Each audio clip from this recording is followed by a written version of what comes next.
আকাশবাণী কলকাতা। স্থানীয় সংবাদ পড়ছি সংযুক্তা সিংহ।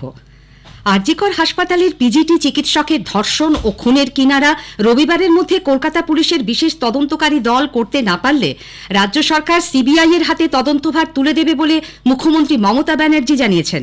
নিহত চিকিৎসকের সোদপুরের বাড়িতে গিয়ে পরিবারের সঙ্গে দেখা করার পর আজ সাংবাদিকদের মুখোমুখি হয়েছিলেন তিনি। আমি আশ্চর্য হয়ে যাচ্ছি, ওখানে নার্সরা ছিলেন, ওখানে ওদের সিকিউরিটি ছিলেন, সবাই ছিল, কিন্তু কি করে ঘটনা ঘটলো এটা এখনো আমি ঠিক বুঝতে পারছি না। পুলিশকে আমি বলেছি, বাবা মাও যেটা আমাকে বলেছেন যে ওদের ভেতরেই কেউ আছে, যদি ভেতরে কেউ থাকে কারো প্রতি সন্দেহ হয়, যারা ছিল, যারা ওর বন্ধু বান্ধব, তাদেরকে সবাইকে ডেকে কথা বলবে। আজকে প্রিন্সিপাল নিজে রেজিগনেশন করে দিয়েছিলেন, আমরা ওখানে এমএসভিপিকেও সরিয়ে দিয়েছি ডিউ নেগলিজেন্স। আমরা হাসপাতাল থেকে হেড অফ দ্য ডিপার্টমেন্ট, যে চেঞ্জ ডিপার্টমেন্ট, তাকেও সরিয়ে দিয়েছি, এবং পুলিশ পোস্টে যে এসিপি ছিলেন তাকেও সরিয়ে দিয়েছি। সবাইকেই সরানো হয়েছে, এবং আমি চাই পুলিশ যত তাড়াতাড়ি সম্ভব দোষীদের গ্রেপ্তার করবে। আর রবিবার পর্যন্ত যদি তারা কোন কিনারা করতে না পারেন, কারণ ভেতরেও তো অনেকে আছে, তাহলে এই কেসটা আমরা আমাদের হাতে রাখবো না, আমরা সিবিআই কে দিয়ে দেবো। এদিকে জুনিয়র চিকিৎসকদের লাগাতার আন্দোলনের চাপে শেষ পর্যন্ত পদত্যাগের কথা ঘোষণা করেছেন আরজিকর মেডিকেল কলেজ হাসপাতালের অধ্যক্ষ সন্দীপ ঘোষ। আজ সকালে সাংবাদিকদের তিনি বলেন, কারো চাপে নয়, স্বেচ্ছায় ইস্তফা দেবার সিদ্ধান্ত নিয়েছেন তিনি। আমাকে কেউ বাধ্য করেনি, আমাকে বাধ্য করেছে আমাদের আরজিকরের ছাত্রছাত্রীদের আবেগ, আমাকে বাধ্য করেছে রাজ্যবাসীর সোশ্যাল মিডিয়ার বিভিন্ন পোস্ট। আমাকে কোনো সরকারি কর্মচারী, কোনো মন্ত্রী আমাকে ফোন করেননি বা আমাকে বাধ্য করেন রেজিগনেশন দিতে। আমি স্বেচ্ছায় রেজিগনেশন দিচ্ছি। তবে তার পদত্যাগের ঘোষণায় সন্তুষ্ট নন আন্দোলনকারীরা। লিখিতভাবে পদত্যাগ এবং কর্তব্যরত অবস্থায় তরুণী পড়ুয়া ডাক্তারের ধর্ষণ ও নৃশংস হত্যার দায় স্বীকারের দাবি জানিয়েছেন তারা। ওই ঘটনার প্রতিবাদে এবং নিরাপত্তার দাবিতে বিভিন্ন মেডিকেল কলেজ হাসপাতালে ক্রমশ জোরালো হচ্ছে জুনিয়র ডাক্তার, ইন্টার্ন ও স্বাস্থ্যকর্মীদের আন্দোলন। আরজিকর ছাড়াও national medical college, Bangur medical college সহ কলকাতার একাধিক হাসপাতালে জরুরি বিভাগেও কর্মবিরতি পালন করছেন জুনিয়র ডাক্তাররা।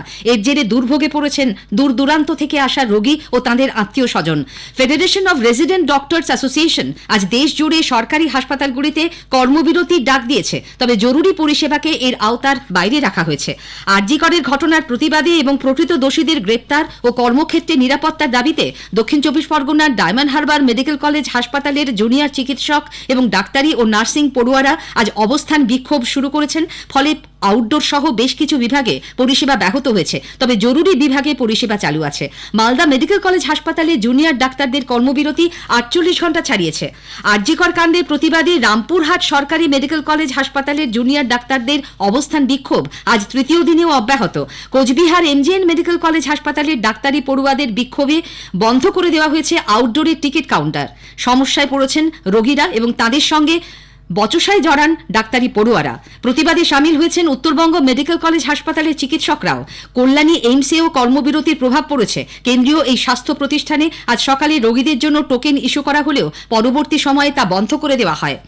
পূর্ব বর্ধমানের ভাতার স্টেট জেনারেল হাসপাতালে কর্তব্যরত মহিলা চিকিৎসককে আরজিকরের ঘটনার মতো পরিণামের ভয় দেখিয়ে হুমকি দেওয়ার অভিযোগে ধৃত সিভিক ভলান্টিয়ার সুশান্ত রায়কে সাসপেন্ড করা হয়েছে।